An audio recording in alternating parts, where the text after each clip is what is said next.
नमस्कार दोस्तों, medical news दोस्तों में आप सभी का तहे दिल से बहुत बहुत स्वागत है। तो दोस्तों अपन ने पिछले लेक्चर में यहाँ पर जो है मेल रिप्रोडक्टिव सिस्टम का लगभग यहाँ पर आप मान लीजिए कि 70% पार्ट मैंने यहाँ पर कंप्लीट कर दिया था। ठीक है, अब यहाँ पे जो 30% पार्ट बचा है उसको अपन यहाँ पे शुरू करेंगे और उसी को अपन यहाँ पर कंप्लीट करने वाले हैं। और उसी के साथ मैं बात कर लूँ कि जो इस चैप्टर की प्लेलिस्ट का लिंक है डिस्क्रिप्शन में है, इस चैप्टर के नोट्स का लिंक है वो डिस्क्रिप्शन में है। क्लियर। और अगर मैं बात करूं नोट्स, तो यहाँ पर हिंदी और इंग्लिश दोनों मीडियम के स्टूडेंट हैं, तो हिंदी मीडियम वाले स्टूडेंट्स के लिए नोट्स इसी वीडियो के डिस्क्रिप्शन में मिल जाएंगे।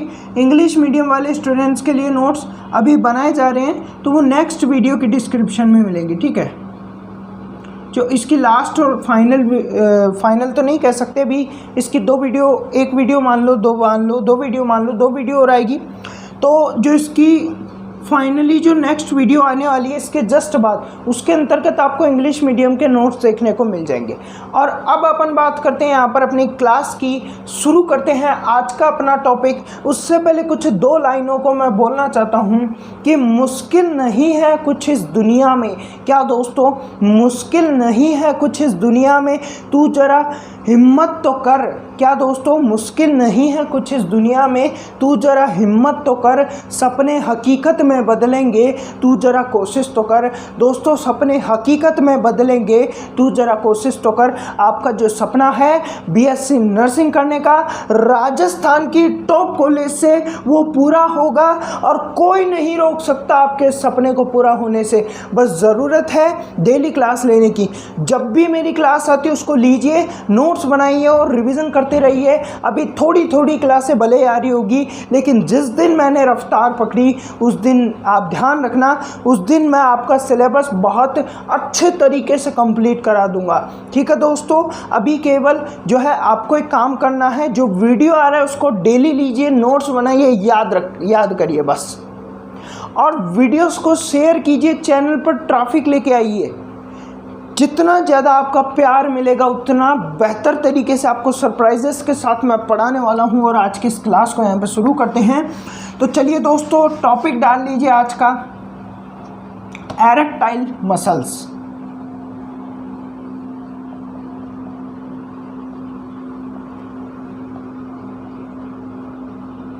तो जो शीशन होता है, पेनिस, जो पेनिस होता है उसके साइज में चेंज होता रहता है, उसके साइज में चेंज होता रहता है। और वो चेंज जो होता है पेनिस के साइज में, वो चेंज 3 एरेक्टाइल मसल्स के कारण होता है। यानी पेनिस के अंदर 3 एरेक्टाइल्स मसल्स पाई जाती है, 3 एरेक्टाइल्स मसल्स पाई जाती है। और इन 3 एरेक्टाइल्स मसल्स के कारण ही जो पेनिस होता है, जो पेनिस होता है उस पेनिस के साइज में चेंज होता रहता है। क्लियर। फर्स्ट पॉइंट ध्यान रखना। अब 3 एरेक्टाइल्स मसल्स की मैं यहाँ पर बात करूँगा, तो यहाँ पर इस तरह के 2 मसल्स होंगे जो कि सेम मसल्स है, और एक मसल्स यहाँ पे होगा। इन दोनों मसल्स को ध्यान रखना, कॉर्पोरा कैवर्नोसा कहा जाता है।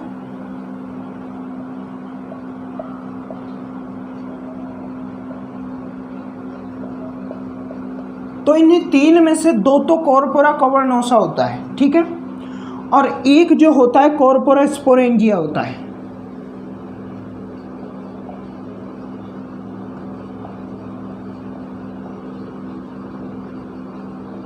तो ध्यान रखना, 3 एरेक्टाइल्स मसल्स के कारण ही पेनिस के साइज में चेंज होता है।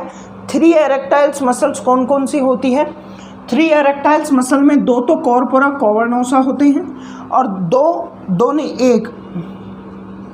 एक कॉर्पोरा स्पोरेंजिया होता है। क्लियर। अब जो हम यहाँ पर, ये तो बात हो गई कंप्लीट, इससे रिलेटेड कोई छोटा मोटा क्वेश्चन आए तो कर देना। अब हम यहाँ पर बात करने वाले हैं स्पर्मियोजेनेसिस, शुक्र जनन। शुक्र जनन क्या होता है? तो नेक्स्ट जो टॉपिक आपको डालना है वो डाल लीजिए स्पर्मियोजेनेसिस। शुक्र जनन, इसको कंप्लीटली आप यहाँ पे समझना, इससे क्वेश्चंस बनते हैं और कई बार बनते हुए देखा गया है। स्पर्म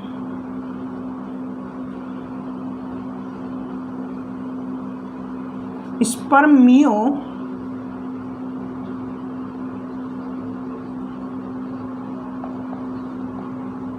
स्पर्मियोजेनेसिस, शुक्राणु जनन।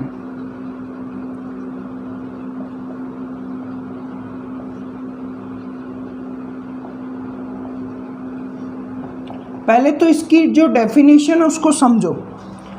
हिंदी वाले स्टूडेंट्स को समझा रहा हूँ, फिर इंग्लिश वालों को समझा दूंगा। तो देखिए, शुक्राणु जनन एक ऐसी प्रक्रिया है, या ऐसा कह सकते हो कि वह प्रक्रिया जिसके माध्यम से नर जनन कोशिका से शुक्राणु का निर्माण हो, वह प्रक्रिया क्या कहलाएगी? शुक्र जनन कहलाएगी। ओके, इंग्लिश वाले ध्यान रखना, वो प्रक्रिया जिसके अंतर्गत या जिसके अंदर जो मेल जर्म सेल होता है, वो मेल जर्म सेल स्पर्म में बदल जाता है, उस प्रक्रिया को हम यहाँ पर स्पर्मियोजेनेसिस कहते हैं। तो यहाँ पर नोट कीजिए कि male germ cell, male germ cell का चेंज हो रहा है, परिवर्तन हो रहा है। और किस में हो रहा है परिवर्तन? स्पर्म में। तो यहाँ पे ये जो प्रक्रिया हो रही है, ये जो प्रक्रिया आप यहाँ पर देख रहे हो, कौन सी प्रक्रिया दोस्तों? ये प्रक्रिया है जिसमें मेल जर्म सेल का चेंज हो रहा है स्पर्म में। एक बार अच्छे से देखना, नर जनन कोशिका किस में परिवर्तित हो रही है? किस में हो रही है? स्पर्म यानी शुक्राणु।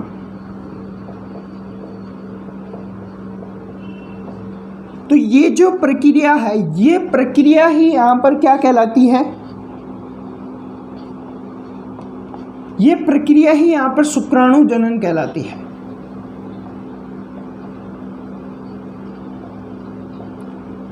इंग्लिश वाले यहां पर लिख सकते हैं स्पर्मियोजेनेसिस।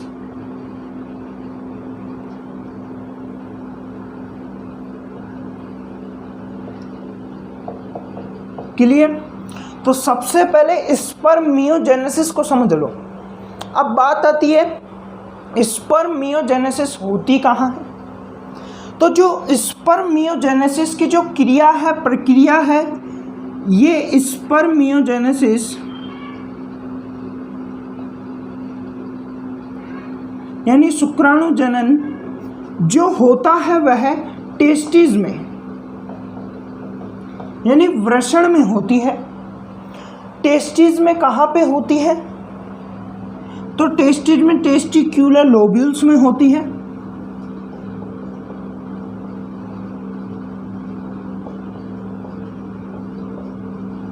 इसे आप टेस्टी लोब्यूल्स भी कह सकते हो। टेस्टी लोब्यूल्स में सर कहाँ पे होती है? तो मैंने बताया था कि टेस्टी लोब्यूल्स में 2 से 3 संख्या में 2 या 3 इस सेमनीफेरस ट्यूब्यूल शुक्र जनन नलिकाएं पाई जाती है। तो उस शुक्र जनन नलिकाओं में होती है यानी सेमनीफेरस ट्यूब्यूल्स में।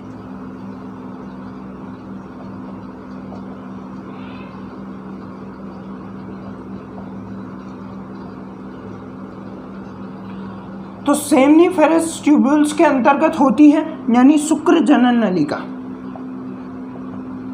शुक्र जनन नलिकाओं के अंतर्गत। तो आई थिंक आपको ये चीज़ समझ आ गई होगी। एक बार अच्छे से वापस समझ लो। स्पर्मियोजेनेसिस मेल जर्म सेल का चेंज होना स्पर्म में स्पर्मियोजेनेसिस कहलाता है। नर जनन कोशिकाओं का परिवर्तन शुक्राणु में होना शुक्राणु जनन कहलाता है।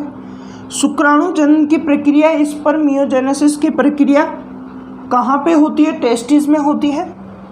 और टेस्टिस में कहाँ पे होती है? टेस्टिकुलर लोब्यूल्स में, यानी वृषण पिंड में, वृषण पिंड के अंदर होती है। और अगर अपन बात करें वृषण पिंड या टेस्टिकुलर लोब्यूल्स में कहाँ पे होती है, तो टेस्टिकुलर लोब्यूल्स में सेमनीफेरस ट्यूब्यूल्स यानी शुक्र जनन नलिकाओं के अंतर्गत होती है। और मैंने आपको पिछले वीडियो में ही बताया है कि शुक्र जनन नलिकाओं के अंतर्गत दो प्रकार की सेल्स, टू टाइप सेल पाई जाती है। टू टाइप सेल्स कौन कौन सी होती है? तो पहली मैंने आपको बताई थी यहाँ पर मेल जर्म सेल, जिसको मैंने मेल रिप्रोडक्टिव सेल बोला था। सॉरी, जर्म कर लेना उसको, कोई बात नहीं, एक ही बात है, छोड़ो। मेल जर्म सेल कर लेना रिप्रोडक्टिव को, ठीक है। थोड़ा सा चेंज क्या है, कभी कभी हो जाता है, तो जर्म कर लेना, उस रिप्रोडक्टिव को काट देना। तो ये कंप्लीट आपके पास यहाँ पर हो चुका है, अच्छे से समझ लेना। अब अपन बात करेंगे स्पर्मियोजेनेसिस की कंप्लीट प्रक्रिया को डिटेल में समझेंगे कि किस तरीके से मेल जर्म सेल से यहाँ पर स्पर्म का निर्माण होता है। देखिए, एक एक चीज़ को बड़े आराम से पढ़ेंगे, कोई जल्दी नहीं, अपने को चीज़ें समझ में आनी चाहिए। ऐसी पढ़ाई का और ऐसी क्लास का क्या मतलब जिसमें आपको चीज़ें समझ में ही ना आए। अरे मेरे पढ़ाने पर बेकार है मेरा पढ़ाना, अगर आपको मेरे पढ़ाने से समझ नहीं आ रहा तो क्या मतलब मेरा पढ़ाने का। मैंने देखा है, पिछले 2 वीडियो मैंने अपलोड किए हैं, कुछ स्टूडेंट तो क्लासें ले रहे हैं, नोट्स बना रहे हैं, और कुछ स्टूडेंट इसको हल्के में लेके छोड़ रहे हैं। ऐसा सोच रहे हैं या तो सर सिलेबस नहीं कराएंगे, ऐसा सोच रहे हैं कि बाद में हम कवर कर लेंगे। तो दोस्तों, दोनों ही कंडीशन में आप बिल्कुल गलत हो। सिलेबस भी कराऊंगा और अगर आप बाद में करते हो तो बिल्कुल गलत, आपका सिलेबस होगा ही नहीं। तो आगे देखिए, स्पर्मियोजेनेसिस शुक्र जनन को समझेंगे, शुक्राणु जनन को।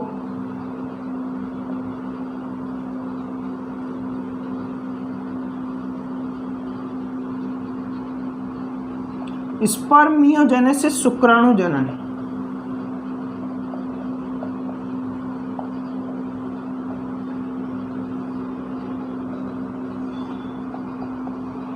स्पर्मियोजेनेसिस में होता क्या है रियलिटी में? इसके अंतर्गत यहाँ पर मेल जर्म सेल होता है,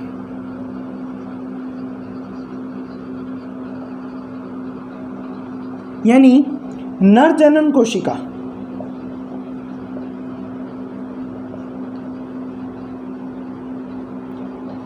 ये जो नर जनन कोशिका होती है, इस नर जनन कोशिका में गुणन होता है, यानी माइटोसिस होता है। क्या होता है? माइटोसिस। आप ऐसा कह सकते हो, गुणन। अब माइटोसिस जब इसमें हो रहा है तो मेल जर्म सेल यानी नर जनन कोशिका स्पर्मेटोगोनिया में परिवर्तित हो जाती है। किसमें?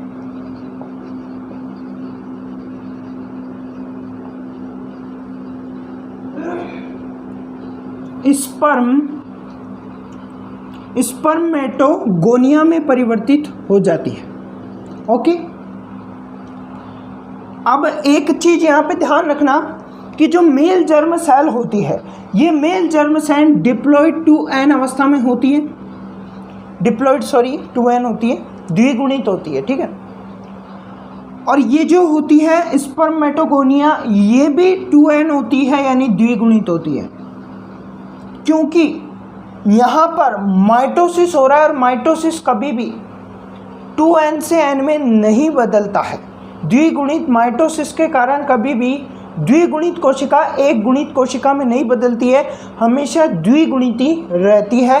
तो फर्स्ट पॉइंट क्लियर। नेक्स्ट, अब यहाँ पे गुणन हुआ, स्पर्मेटोगोनिया बदला। अब यहाँ पे क्या होगी? वृद्धि होगी। क्या होगी? वृद्धि। वृद्धि हुई, ग्रोथ हुई।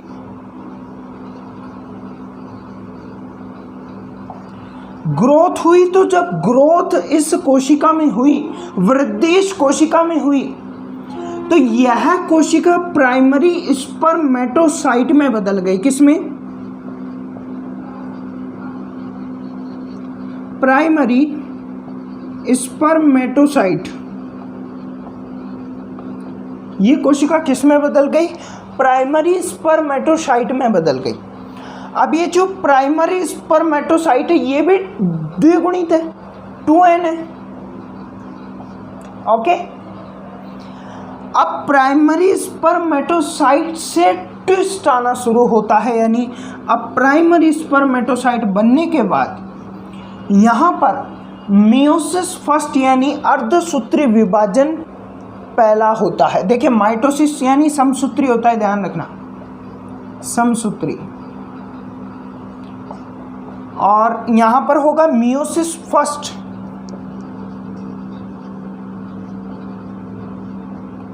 मियोसिस फर्स्ट होगा यानी अर्धसूत्री प्रथम।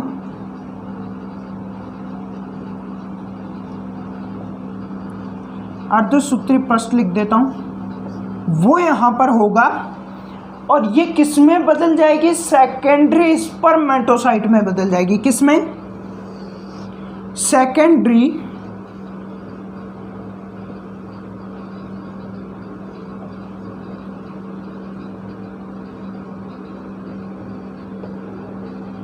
और जो आपको मैंने बताया है कि जो माइटोसिस होता है उसमें किसी तरह का 2n से n नहीं होता है, लेकिन मियोसिस में 2n से n हो जाता है। यानी जब प्राइमरी स्पर्मेटोसाइट में मियोसिस फर्स्ट हुआ तो ये प्राइमरी स्पर्मेटोसाइट जब थी तो ये 2n थी, लेकिन मियोसिस होने के कारण जो सेकेंडरी स्पर्मेटोसाइट बना है वो n होगी, अगुणित होगी। ओके, क्लियर होना चाहिए। अभी भी यहाँ पर स्पर्म नहीं बना है, अभी एक स्टेप और बाकी है, फाइनल स्टेप। अब यहाँ पे सेकेंडरी स्पर्मेटोसाइट में होता है मियोसिस सेकेंड। मियोसिस सेकेंड यानी अर्धसूत्री विभाजन द्वितीय अर्धसूत्री विभाजन होता है। और जब द्वितीय अर्धसूत्री विभाजन होता है तो स्पर्म का निर्माण होता है। स्पर्म यानी शुक्राणु, जिसे स्पर्मेटिड्स भी कहते हैं।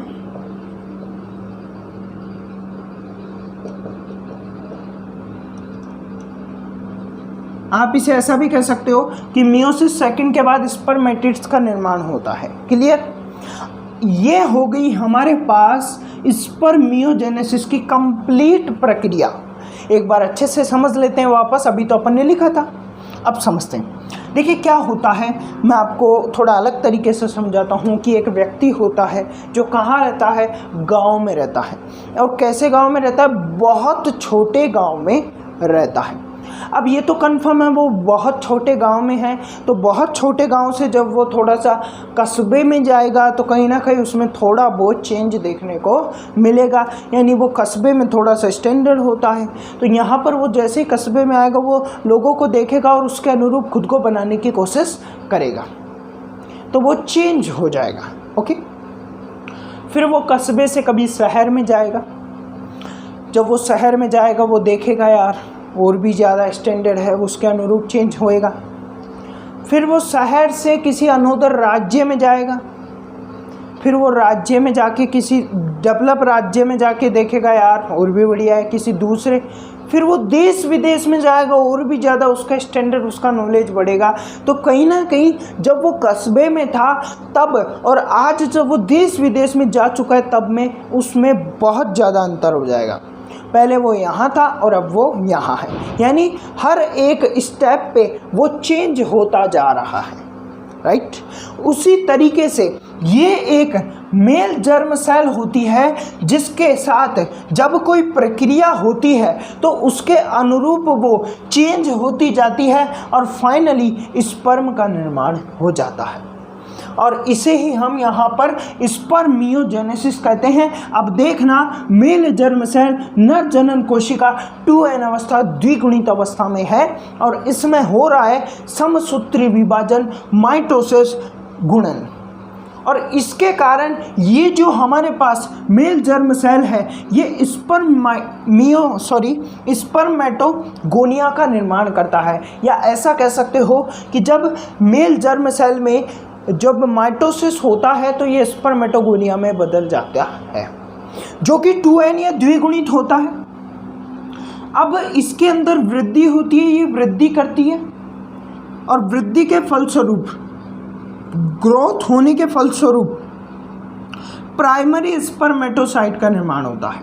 यानी ऐसा समझ लो कि ये हमारे पास स्पर्मेटोगोनिया है और इसमें हुई हमारे पास ग्रोथ, और ग्रोथ के कारण ये बदल गई। तो ये तो हो गई स्पर्मेटोगोनिया, और ये जो ग्रोथ के कारण बनी इसे हम कहेंगे प्राइमरी स्पर्मेटोसाइट। आई थिंक आपको समझ में आ गया होगा। अब प्राइमरी स्पर्मेटोसाइट बनने के बाद हमारी बॉडी क्या करती है, उसमें अर्धसूत्री विभाजन प्रथम या मियोसिस फर्स्ट करती है, और इस मियोसिस फर्स्ट के होने से ये जो प्राइमरी स्पर्मेटोसाइट है ये सेकेंडरी स्पर्मेटोसाइट में चेंज हो जाता है। अब बॉडी फिर भी नहीं रुकती, बॉडी आगे भी चेंज करती है। अब मियोसिस सेकेंड करती है, अर्धसूत्री विभाजन द्वितीय करती है, उसके बाद सेकेंडरी जो स्पर्मेटोसाइट है ये किस में बदल जाती है, स्पर्म या स्पर्मेटेड्स में या शुक्राणु में बदल जाती है। अब यहाँ पे ट्विस्ट एक छोटा सा आया था, वो ध्यान रखना है, नोट कर लीजिए कि प्राइमरी स्पर्मेटोसाइट से जब सेकेंडरी स्पर्मेटोसाइट बनता है तो यह 2n से n अवस्था में चला जाता है। क्लियर? यहाँ 2n था, यहाँ n है क्योंकि यहाँ पर मियोसिस हो गया। लेकिन जब एक बार मियोसिस के कारण 2n से n बन जाए तो उसके बाद वो n कभी और n उसका आधा नहीं होगा, कभी ध्यान रखना, वो n ही रहेगा चाहे उसमें कितने ही मियोसिस कर दिए जाए। तो स्पर्मियोजेनेसिस की जो कंप्लीट प्रक्रिया है वो आप नोट कीजिए, और उसके बाद हम यहाँ पर पढ़ने वाले हैं स्पर्म, स्ट्रक्चर ऑफ स्पर्म। तो एक बार आप फटाफट इसको नोट कीजिए। एक छोटी सी बात और अपन कर लेते हैं, चलो छोटी सी केस को मिटा ही देते हैं, फटाफट स्क्रीनशॉट लो। तो चले आगे। आप सभी का साथ, आप सभी का प्यार और आप सभी का जो यहाँ पर मैंने स्टार्टिंग में भी आपसे आते ही कहा है, मुश्किल कुछ नहीं इस दुनिया में, कोशिश तो कर तू। अरे मुश्किल कुछ नहीं इस दुनिया में, तू कोशिश तो कर। मुश्किल कुछ भी नहीं है दोस्तों, आपको कोशिश करने की ज़रूरत है। सपने हकीकत में बदलेंगे, तू कोशिश तो कर। सपने हकीकत में बदलेंगे, तू कोशिश तो कर, और करके देख बदलते हैं कि नहीं। जब तक करेगा नहीं तब तक होगा कैसे। आप मेरे सामने बैठे हो, मैं आपको पढ़ा रहा हूँ, मैं अगर कोशिश नहीं करता इस YouTube पे आके पढ़ाने का तो कहीं ना कहीं इतनी ऑडियंस आज मुझे नहीं देख रही होती। तो मैंने कोशिश की और मुझे ऑडियंस ने देखना शुरू किया और आप लोगों ने प्यार देना शुरू किया। अब चलिए आगे चलते हैं। नेक्स्ट, स्पर्मियोजेनेसिस कंप्लीट हो गया। अब ये जो स्पर्मियोजेनेसिस हो रहा है, इस स्पर्मियोजेनेसिस में हॉर्मोन्स का जो यहाँ पर कंट्रोल होता है उसको समझेंगे। तो क्या समझेंगे? हार्मोन को समझेंगे।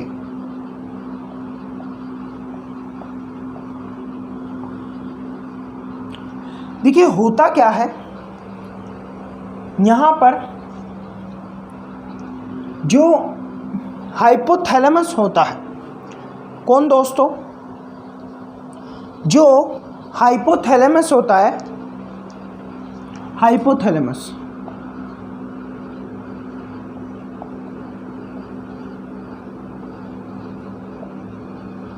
ये हाइपोथैलेमस GnRH हार्मोन स्रावित करता है। ये GnRH हार्मोन अग्र प्रियुष ग्रंथि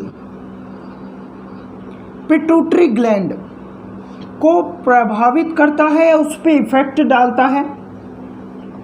अग्र पीयूष ग्रंथि, पिट्यूटरी ग्लैंड लिख लेना आप। और ये जो अग्र पीयूष ग्रंथि होती है, इसके प्रभाव में क्या करती है, दो तरह के हार्मोन का स्रावन करती है, FSH हार्मोन, LH हार्मोन और FSH हार्मोन। अब यहां पर होता क्या है,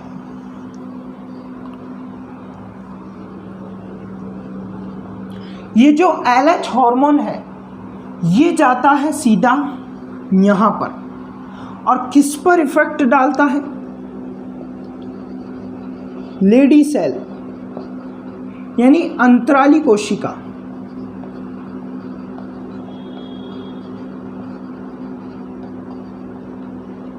अंतराली कोशिका पे इफेक्ट डालता है और इसके इफेक्ट के प्रभाव के कारण जो अंतराली कोशिका होती है यानी लेडी सेल होती है, देखिए थोड़ा बहुत स्पेलिंग मिस्टेक हो सकता है, तो कभी कभार अगर मेरे से कहीं पे भी स्पेलिंग मिस्टेक हो जाए तो उसमें बिना कमेंट करे आप सही करके अपने कॉपी में लिख लेना, ठीक है। तो अगर हो जाता है तो सॉरी, और हिंदी में तो जनरली होता नहीं मेरे से, हो जाए तो सॉरी, ठीक है। कभी कभी हो जाता है, जल्दबाजी में मैं लिख के भूल जाता हूँ, आगे चल देता हूँ, तो दिमाग में नहीं रहती कुछ चीज़ें, ठीक है। मेरे में क्या है, थोड़ा सा मैं आपको बता देता हूँ, जब मैं पढ़ाता रहता हूँ तो मेरे दिमाग में खाली वो टॉपिक्स और वो समझाने की जो एक्टिविटीज़ होती है वो चलती रहती है, तो मेरा ध्यान इन वर्ड्स पे नहीं जाता, जनरली मैं लिख देता हूँ, बाकी मैं समझाने का मेन काम करता हूँ, ठीक है। तो लेडी सेल जो अंतराली कोशिका होती है, ये अंतराली कोशिका क्या करती है, टेस्टोस्टेरोन हार्मोन का स्रावन करती है।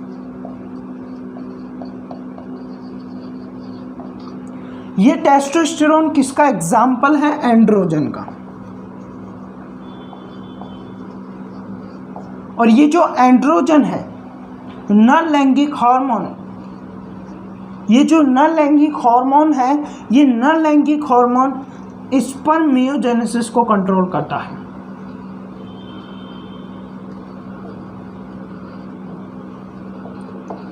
स्पर्मियोजेनेसिस को कंट्रोल करता है।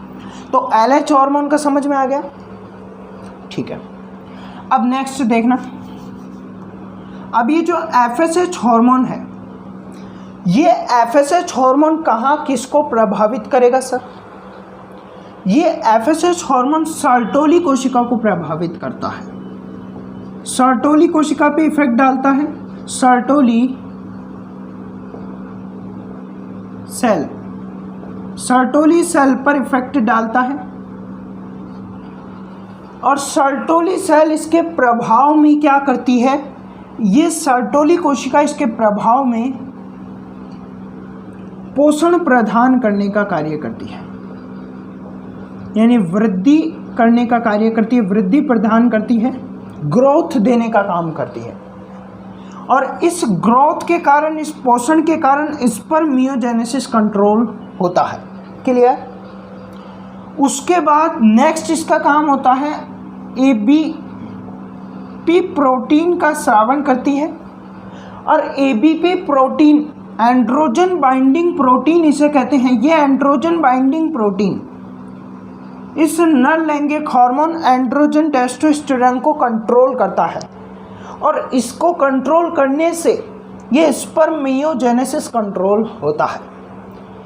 तीसरा इसका काम होता है इनहिबिन हार्मोन का स्रावन।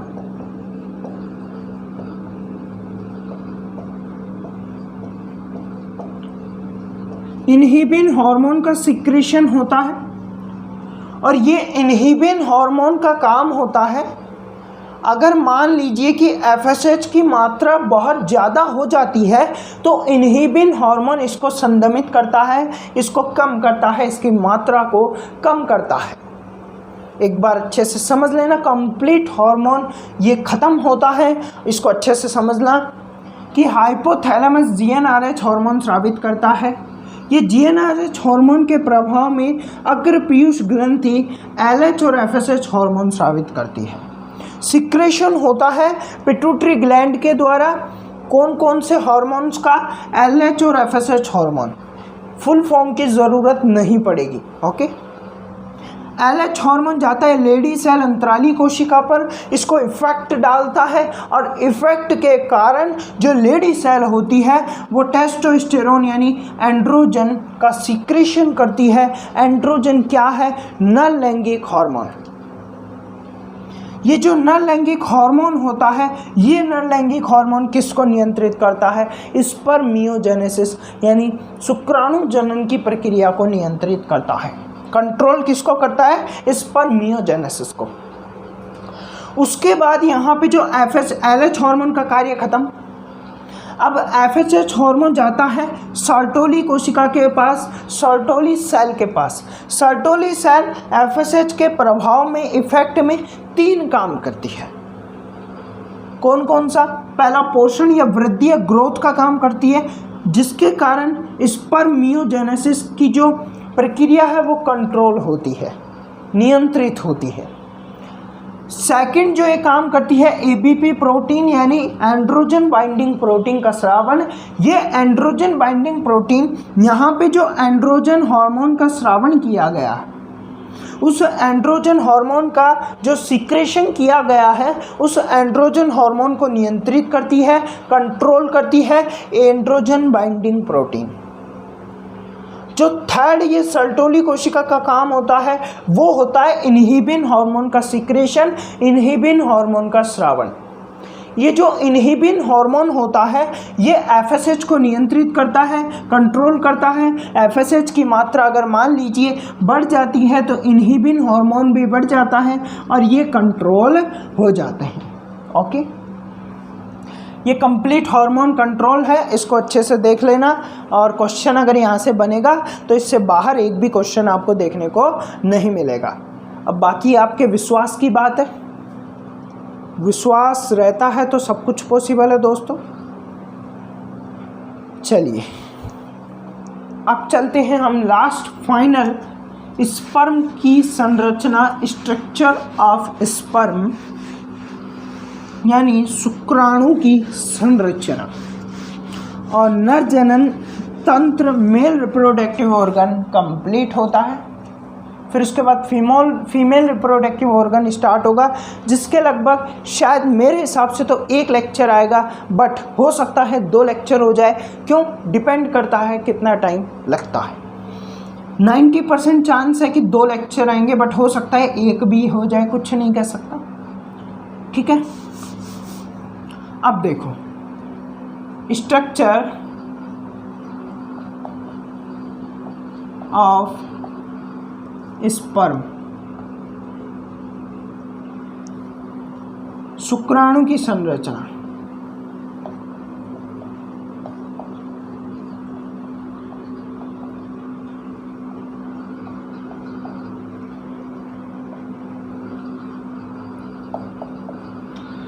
तो यहाँ पर अपन समझते हैं, बिल्कुल समझना अपने को पड़ेगा भाई।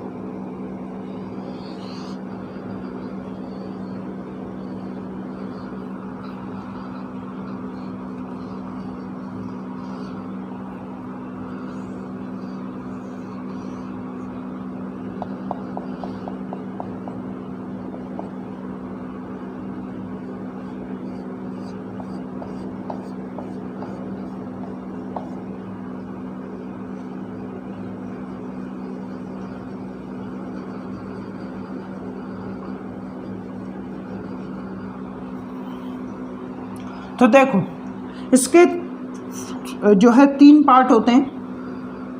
ये जो आपको दिख रहा है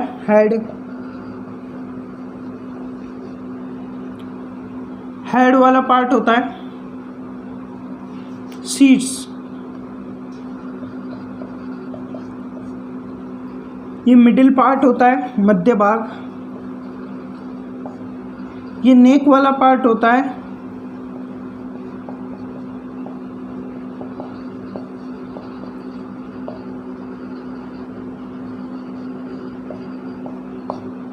और ये टेल वाला पार्ट होता है, पुच्छ। तो सबसे पहले इसके स्ट्रक्चर में हेड, मिडिल पार्ट, नेक और टेल। मेनली जो होता है हेड, मिडिल और टेल, लेकिन नेक भी आता है इसमें। क्लियर। हेड की बात करेंगे तो हेड में एक्रोसोम पाया जाता है। एक्रोसोम,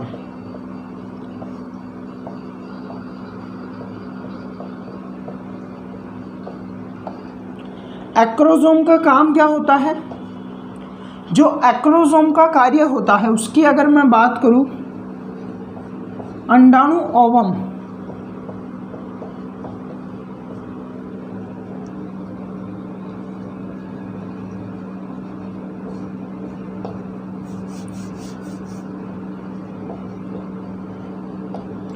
अंडाणु जो होता है उसकी जो मेम्ब्रेन होती है,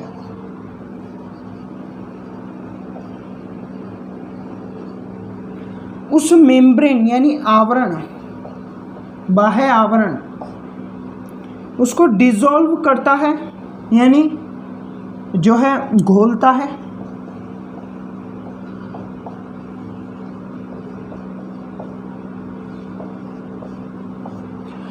तो हेड वाले पार्ट में एक्रोसोम होता है। एक्रोसोम का जो कार्य होता है अंडाणु ओवम की मेम्ब्रेन को डिसॉल्व करना। ओके, ये जब अंडाणु की मेम्ब्रेन को यानी ओवम की मेम्ब्रेन को, अंडाणु के आवरण को डिसॉल्व यानी घोलता है, तो उसके कारण ये शुक्राणु स्पर्म अंडाणु ओवम में एंट्री कर पाता है। First point clear. Middle part होता है। इस मिडिल पार्ट में ये जो आपको दिखाई दे रहा है इसे न्यूक्लियस कहते हैं, केंद्रक।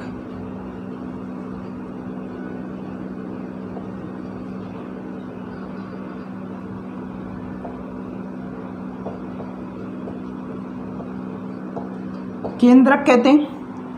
नेक वाला पार्ट होता है और टेल वाला पार्ट होता है। तो ये शुक्राणु की संरचना है, मेनली इसमें कुछ भी नहीं है। सिंपल सा स्ट्रक्चर आपके सामने यहाँ पर दिखाई दे रहा है और कुछ भी यहाँ पर नहीं है दोस्तों। क्लियर। एक बार आप अच्छे से स्क्रीनशॉट ले लीजिए और बस इतना था, स्क्रीनशॉट ले लीजिए।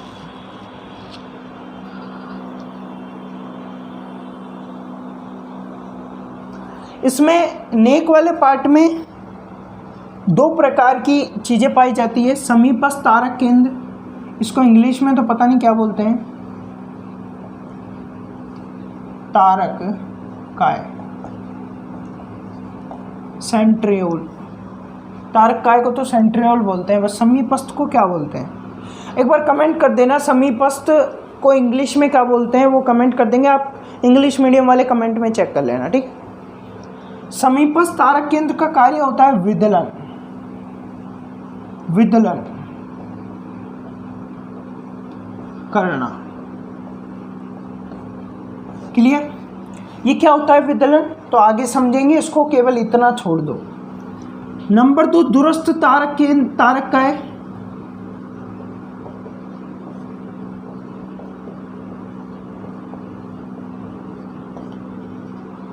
क्या बोलते हैं दूरस्थ को, सेंट्रियोल। दूरस्थ का भी बता देना, ठीक है। और इसका कार्य होता है पुच्छ का निर्माण करना, यानी टेल। टेल का निर्माण कौन करता है? टेल बनाने का काम कौन करता है? पुच्छ बनाने का काम कौन करता है? दूरस्थ तारक काय, ठीक है। तारक काय को सेंट्रियोल बोलते हैं, बस समीपस्थ दूरस्थ को क्या बोलते हैं ये थोड़ा सा मेरे दिमाग में नहीं है, वो कमेंट में आप चेक कर लेना, स्टूडेंट कोई ना कोई करके जाएगा। बाकी ये कंप्लीट होता है अपना जो चैप्टर है, चैप्टर में मेल रिप्रोडक्टिव सिस्टम कंप्लीट होता है। और अब अपन यहाँ पर शुरू करेंगे फीमेल रिप्रोडक्टिव सिस्टम, जो कि नेक्स्ट वीडियो में शुरू करेंगे। चलिए दोस्तों, जय हिंद, जय भारत। मिलते हैं आपसे नेक्स्ट वीडियो में। चैनल को सब्सक्राइब जरूर करना, ये कंप्लीट तैयारी मेडिकल न्यूज़ दोस्त आपको करवाएगा।